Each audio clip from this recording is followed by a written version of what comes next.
En fait, ce que je voudrais vous dire, c'est que le poison est régi en quatre dimensions. Il y a ce poison qui est cet élément physique, que les gens appellent Aratachopdai. On vous met ça dans un verre, on vous met ça dans votre repas, et puis vous partez. Il y a ce poison qui est ce poison que les gens utilisent dans des éléments de char, qui est aussi un poison. On vous le donne sur la durée. Parce que cet homme ou cette femme pense vous aimer et veut vous regarder, vous donne cet élément. Et avec le temps, ça vous empoisonne. Ça crée des sécréments qui détruisent votre métabolisme, votre cellule et tout. Maintenant, il y a ce poison qui est le troisième poison qui est le poison de nuit, qui est des éléments qui sont régis dans les couches de nuit, nourriture de nuit et tout. C'est-à-dire que vous dormez la nuit, on vient, on couche avec vous, on fait ceci, on vous impacte quelque chose qui ne vous donne pas le temps d'être apte.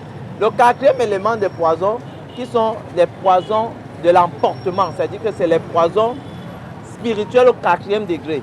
C'est-à-dire qu'il y a des personnes qui marchent en route, on utilise leur ombre, pendant que vous êtes en train de marcher, on prend votre ombre, on le captive, on le met dans une bouteille ou on va le fermer quelque part et on utilise cette ombre contre vous. Au Cameroun, ça se fait déjà. Ça se fait partout. Vous comprenez? C'est la 4e dimension qui est la plus difficile. Quand on a récupéré votre ombre, ça veut dire qu'on a récupéré votre esprit, on a récupéré votre ombre, on vous empêche de faire quelque chose. C'est-à-dire que cette ombre qu'on utilise, la personne qui l'utilise, qui est un sorcier, pratique avec cette ombre. Chaque fois que vous voulez sortir pour faire quelque chose, il vous suit. C'est-à-dire que cette ombre est votre élément qu'il possède entre ses mains. Le jour où vous voulez vous réveiller le matin, l'ombre se réveille.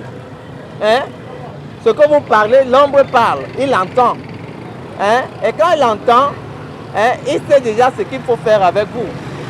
Il peut créer un accident devant vous, il peut créer une situation d'agression devant vous, il peut faire des choses. Le dehors est mauvais. Je vous dis les filles, le dehors est vraiment mauvais. Mesdames, Messieurs, bienvenue sur cette chaîne YouTube. Si vous êtes nouveau, n'hésitez pas à vous abonner et surtout cliquez sur la cloche de notification pour ne rater aucune nouvelle publication. Le copinage, les copines. J'ai même pu intituler cette journée « Journée de copinage ». Est-ce que c'est encore important les copines? Difficile, parce que maintenant c'est très difficile maintenant de faire confiance à son ami, voire même à son frère ou à sa sœur, ça devient de plus en plus difficile. Parce que maintenant c'est le temps des avantages. Si quelqu'un a un avantage et que devant lui tu fais partie des obstacles, il n'hésitera pas à t'éliminer. Le seul vrai ami qu'on peut avoir dans la vie, c'est Dieu. C'est le seul et le vrai ami que nous pouvons avoir. Donc pour ma part, s'il faut répondre à votre question, je crois que l'amitié aujourd'hui n'existe pas. Il n'y a plus de vrais amis, il n'y a plus de réels amis. Aujourd'hui, l'amitié est basée sur l'intérêt. Les gens font l'amitié parce qu'en réalité, ils recherchent quelque chose. Soit on est amis parce qu'on vous donne de l'argent, soit on est amis parce que si c'est dans le sens propre, d'autres cherchent l'amitié parce qu'ils sentent que là-dedans, peut-être il y a un ami qui est intellectuel, il y a un ami, il y a toujours un intérêt. Donc l'amitié aujourd'hui réelle n'existe plus. Et qu'est-ce que d'après vous est à l'origine des fléaux que nous vivons aujourd'hui dans la société? Les empoisonnements entre les soi-disant amis et tout le reste. Non, le seul fléau qui est majeur aujourd'hui, c'est la jalousie. Moi, je fais la somme du fléau de cette différenciation de tout ce qu'on vit aujourd'hui, empoisonnement et tout, c'est la jalousie. Je suis votre ami, je vous aime naturellement, je n'ai aucune pensée, je n'ai aucune arrière-pensée en ce qui vous concerne. Mais parce que vous voyez mes capacités, vous voyez mes qualités, que vous n'avez pas. Vous avez un complexe d'infériorité, de supériorité en ce qui me concerne. En plus de ça, ça vous donne une certaine forme, ça crée en vous une forme de jalousie. Et cette jalousie-là maintenant vous amène à créer des mécanismes pour me faire du mal. Et si dans l'esprit, votre esprit, parce que c'est le cœur qui définit la pensée, Hein, si votre cœur dit que, ok, je vais l'empoisonner, vous allez m'empoisonner.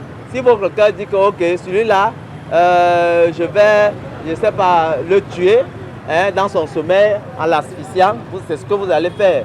Parce qu'en réalité, vous ne supportez pas hein, mon aura, vous ne supportez pas mon génie, vous ne supportez pas mes qualités, vous ne supportez pas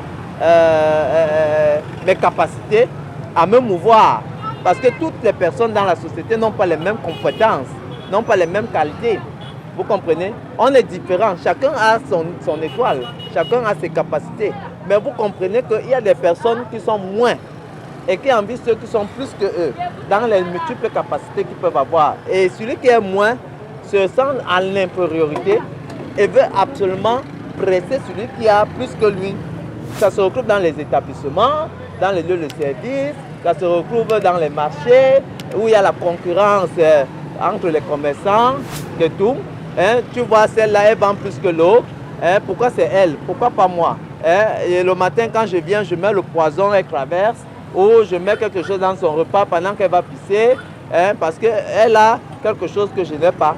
Alors, je la jalouse et puis je mets le poison. Dans nos familles, on trouve des enfants, des personnes qui ont des capacités, des génies. Et vous trouvez une soeur, un frère qui vous jalouse parce que vous avez ce qu'elle n'a pas. Elle vous empoisonne. Ça peut, c'est-à-dire le poison peut être défini de manière physique ou spirituelle. Tout dépend maintenant de la connotation et la voie où la personne va prendre pour vous faire du mal. Donc en réalité, tout ce qu'il y a à dire, c'est de se méfier. Tu as quand même déjà eu un jour un problème avec une copine et que ça n'allait pas dans le bon sens? Oui, oui, déjà. Et qu'est-ce que tu en as fait? Nous ne sommes plus copines. Du coup, parce que je dirais qu'elle aimait un peu la haute vie, quoi. Et c'est une manière, elle te simplifie en fait. Dans sa façon de faire, tu sens que vraiment, vous n'êtes pas au même niveau. Du coup, quand tu te sens rabaissé dans une amitié, tu préfères te retirer. Quelles précautions prendre pour ne pas succomber? Parce que ça fait de plus en plus de victimes dans notre société aujourd'hui. Moi, je crois qu'il n'y a pas autre protection que Dieu. En ce qui me concerne, le seul garant de la protection, c'est Dieu. C'est d'être dans la prière de manière constante. C'est-à-dire, si vous avez rendez-vous avec un ami, ça peut être votre petit ami, parce que même votre petit ami à qui vous croyez que vous avez confiance n'est pas le vrai petit ami. Vous ne savez pas ce qu'il peut vous faire, hein? Ce qu'il peut engendrer dans sa tête. Il peut vouloir vous mettre un petit truc dans votre repas parce qu'il veut vous absorber, il veut vous avoir à lui seul. Et ce petit truc qu'il met dans votre plat, c'est ça qui se définit comme un poison. Alors pour éviter cela, pour ne pas être jastant de cette chose, il faut être dans la prière. La prière est le seul moyen qui garantit la sécurité de tout être humain dans ce monde. Les gens qui pensent qu'ils peuvent avoir de la sécurité hormis la prière, hormis l'intercession, hormis le regard vers Dieu, hein, ne peuvent avoir aucune autre protection que Dieu. Donc moi je crois que pour moi, à mon humble avis, le seul qui soit notre soutien et la force qui peut nous permettre d'aller loin et de voir. Parce que c'est ce que je veux vous dire. Les gens ne comprennent pas que dans la prière, vous pouvez prier au moment où vous avez rendez-vous avec un ami quelque part. Hein? Et il vous met un truc dans le verre. Dieu peut vous révéler dans la prière que vous avez faite, hein, que attention, ne bois pas ça. Et subitement, vous vous retrouvez en train de ne pas boire. C'est déjà une forme de protection. Donc en fait, pour moi, c'est ma conclusion, c'est mon analyse que j'estime qui peut être favorable pour la société de manière générale. Et j'invite aux gens de se dire que dans ce monde, il n'y a pas d'amitié. L'amitié n'existe pas. Il faut souvent suivre son instinct quand on veut choisir ses copines. Vous voyez un peu, il y a un style de copine, peut-être que vous sentez en fait qu'elle cache les choses, elle n'est pas ouverte, oui, elle aime savoir ce que tu fais et ta vie en fait, elle n'en parle jamais. Bon, c'est ça, c'est le copinage à sens unique. Du coup, c'est pourquoi je dis qu'il faut savoir choisir son type de copine en fait. Une copine, c'est celle avec qui tu peux rire, tu peux parler de tout et de rien sans avoir de complexe qu'elle va te juger et tout et tout et tout. Moi, je pense que c'est ça vraiment la définition du mot copine. Et dans mon sillage en fait de copine, je ne trouve pas qu'il y ait une copine qui peut arriver à ces extrémités. Il n'y a pas de copine empoisonneuse en fait. Même depuis la création du monde, il n'y a eu d'amitié avec personne. Hein, les êtres humains, vous voyez Adam et Ève, vous voyez Abel et Caïn, vous voyez. Quand vous faites la Genèse depuis la Bible jusqu'à nos jours, l'amitié n'a jamais existé. Le seul ami et la seule amitié qu'on puisse avoir, c'est avec Dieu. C'est Dieu qui nous oriente. Quel ami il faut avoir? Si votre cœur, parce que vous avez Dieu, vous dit, oh, c'est M. Mbelek que vous devez aimer, hein, il va parler dans votre cœur et vous allez m'aimer, me faire confiance, sans savoir pourquoi vous me faites confiance. Mais dès que votre cœur vous pose la question, pourquoi vous me faites confiance, ça veut dire qu'il y a un problème. Dans l'amitié, on se pose déjà les questions. Ça veut dire qu'il n'y a pas une vraie amitié. L'amitié ne se pose pas de questions. L'amitié ne se définit pas. L'amitié ne s'entend pas. L'amitié ne se comprend pas. On aime. On est avec quelqu'un. On ne sait pas pourquoi. C'est ça la vraie amitié. Hein? L'amitié où on ne pose aucune question, on ne voit rien, hein, de mauvais, c'est là où il y a Dieu. Mais là où vous commencez à vous poser des questions, que vous êtes avec M. Mbelek, vous dormez la nuit, vous ouvrez un œil. Vous dormez, vous vous réveillez, hein, vous n'êtes pas bien. Ça veut dire que quelque part, il n'y a pas amitié. Maintenant, permettez-moi un peu de revenir sur un aspect de ce que vous avez évoqué en ce qui concerne la protection ou alors la préservation concernant ce fléau diabolique de poison et tout. Vous avez parlé de la présence de Dieu, vous avez parlé de la prière. Ce que je veux savoir, c'est, permettez ma question, est-ce que tous ceux qui ont déjà succombé à ces fléaux ne priaient pas? Si oui ou alors si non, en plus, qu'est-ce qu'il fallait faire? Qu'est-ce qu'ils n'ont pas compris? Parce que là, vous avez situé le contexte de la préservation en Dieu. En fait, ce que je voudrais vous dire, c'est que le poison est régi en quatre dimensions. Il y a ce poison qui est cet élément physique, hein, que les gens appellent Aratachokdai. On vous met ça dans un verre, on vous met ça dans votre repas, hein, et puis vous partez. Il y a ce poison qui est ce poison que les gens utilisent dans des éléments de char, hein, qui est aussi un poison. On vous le donne sur la durée, hein, parce que cet homme ou cette femme pense vous aimer et veut vous regarder, hein, vous donne cet élément. Et avec le temps, ça vous empoisonne, hein, ça crée des sécréments, hein, qui détruisent votre métabolisme, votre cellule et tout. Maintenant, il y a ce poison qui est le troisième poison qui est le poison de nuit, hein, qui est des éléments qui sont régis dans les couches de nuit, nourriture de nuit et tout. C'est-à-dire que vous dormez la nuit, on vient, on couche avec vous, on fait ceci, on vous impacte quelque chose qui ne vous donne pas le temps d'être apte. Le quatrième élément des poisons, qui sont des poisons de l'emportement, c'est-à-dire que c'est les poisons spirituels au 4e degré. C'est-à-dire qu'il y a des personnes qui marchent en route, on utilise leur ombre, pendant que vous êtes en train de marcher, hein, on prend votre ombre, hein, on le captive, on le met dans une bouteille ou on va le fermer quelque part et on utilise cette ombre contre vous. Au Cameroun, ça se fait déjà. Ça se fait partout. Vous comprenez? C'est la 4e dimension qui est la plus difficile. Hein? Quand on a récupéré votre ombre, ça veut dire qu'on a récupéré votre esprit, on a récupéré votre ombre, on vous empêche de faire quelque chose. C'est-à-dire que cette ombre qu'on utilise, la personne qui l'utilise, qui est un sorcier, hein, pratique avec cette ombre. Chaque fois que vous voulez sortir pour faire quelque chose, il vous suit.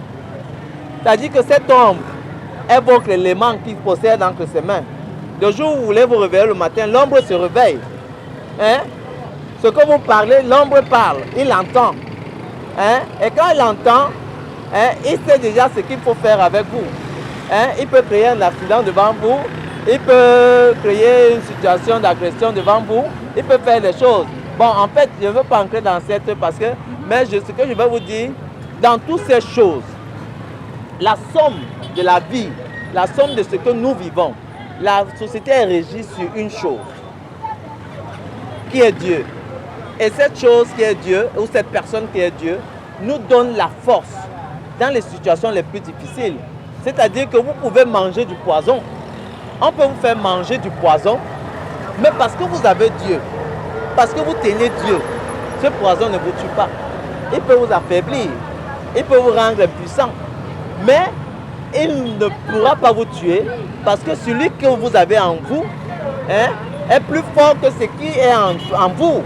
Vous comprenez? C'est pour ça que je dis toujours aux gens que, quels que soient les efforts que nous pouvons consentir dans la société, nous pouvons faire dans la société, nous ne le faisons pas de nous-mêmes. Nous le faisons parce qu'il y a une entité qui nous donne cette force de le faire. Et les gens qui se prévalent généralement de se dire que non, j'ai les forces, ce n'est pas ma force, c'est par moi. Si ce n'était pas moi, hein, et tout, hein, rien ne serait, hein, si ce n'est pas moi, est-ce que tu allais aller à l'école? Mais Dieu t'a donné la force d'aller au travail pour venir payer mes études. Dieu t'a donné la force d'aller au travail pour venir me nourrir. Dieu t'a donné la force, hein, de sortir le matin, hein, pour que tu ailles au travail, pour que j'atteigne tel objectif. Et moi qui reçois les bénédictions de ton travail, je ne le reçois pas parce que je suis trop fort. Parce que Dieu a donné les forces à cette personne et me donne la grâce d'atteindre pour que demain ça soit la même chose. Donc en somme, la vie est régie sur un seul être. Et cet être a créé un autre être qui est Satan. Et Satan qui vient pour défaire ce que Dieu a fait. Vous comprenez? C'est pour ça que les actions de Satan sont régies de plusieurs formes. La jalousie, la haine, l'hypocrisie, le mépris et tout ça, tout ce que vous voyez de négatif, ça vient du diable. Maintenant, pour être couvert, il faut être couvert par un Dieu qui te met dans une forme de couverture qui est son Saint-Esprit. Et c'est le Saint-Esprit qui protège l'homme. C'est le Saint-Esprit qui couvre l'homme. C'est le Saint-Esprit qui donne la force à l'homme de se réveiller le matin. C'est le Saint-Esprit qui dit à cet homme, va là-bas. C'est le Saint-Esprit qui dit à cet homme, fais ceci. Vous comprenez un peu? Donc, tout empoisonnement, toute chose, on peut vous mettre le poison sur votre route pendant que vous marchez là. Hein? Avant que vous ne passiez là, il y a les gens qui sont passés là avant vous. Peut-être vous ne savez pas. Hein? Parmi nous, parmi les hommes que vous voyez là, vous voyez en journée, la nuit, il y a les morts vivants. Ah oui, je peux même vous les montrer. Mais parce que les gens ne comprennent pas que dans le monde physique, il y a le monde spirituel. Le monde spirituel est d'abord la somme de ce qui existe dans le monde physique. Les choses ont commencé par l'esprit, hein, avant de prendre corps. Vous comprenez? Les personnes que vous voyez là, il y a plein qui sont là, les Mami Wata, qui sont les génies. Hein? Vous allez rencontrer une femme, vous voyez que c'est une femme, elle est belle, elle est jolie, mais alors que c'est un Mami Wata, hein, qui couche avec vous, hein, et prend votre génie, prend vos énergies et va partir quelque part. Hein, et l'utilise au fur et à mesure.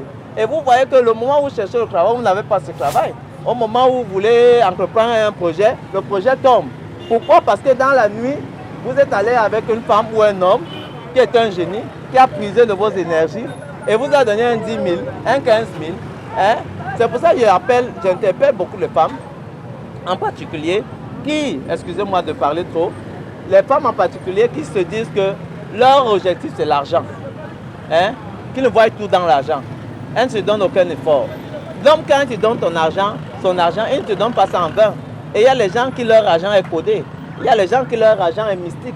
Il y a les gens que quand ils donnent l'argent à une femme, ils récupèrent le double, le triple, ils récupèrent même sa vie, ta vie. Donc moi je crois que humblement dans les réponses que j'ai à donner, je vais seulement informer la société, hein, donner cette information à la société qu'il n'y a pas autre chose. Moi je ne dis rien, je ne fais rien, je ne mange rien, je ne bois rien, je ne dors pas, je ne me réveille pas, que je n'ai que celui-là qui m'a créé. C'est-à-dire que je fais tout dans son nom. Je mange dans son nom, je bois dans son nom, je parle comme je parle au nom de Dieu. C'est-à-dire qu'on devrait savoir que tout est sous le socle d'une entité qui donne la vie. Vous comprenez? Je vous remercie donc.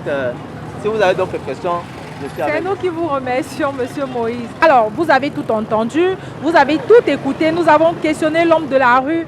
Et à vous, très chers internautes, à vous de nous dire ce que vous en pensez. C'est quoi le copinage? Est-ce que de nos jours, il existe encore de vrais amis? Comment on fait pour éviter de tomber dans ce fléau très courant dans nos rues aujourd'hui et dans nos relations?